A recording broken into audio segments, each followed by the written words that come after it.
হালচাওড়া মিলন সমিতি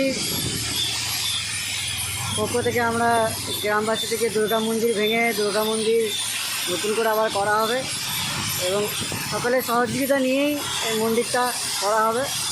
তাই আজকে আমরা পাঁচামি এসেছি পাথরের কিছু কালেকশনের জন্য, সাহায্যের জন্য।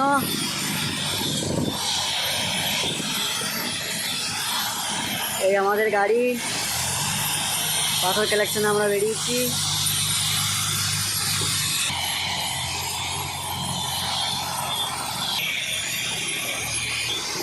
হিন্দু মুসলিম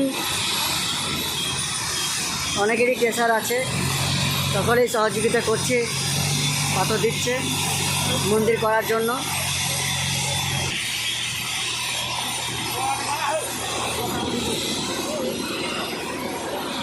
এই যে পাথর দিচ্ছে, যেমন যতটা হচ্ছে যে যেমন পাশে দিচ্ছে।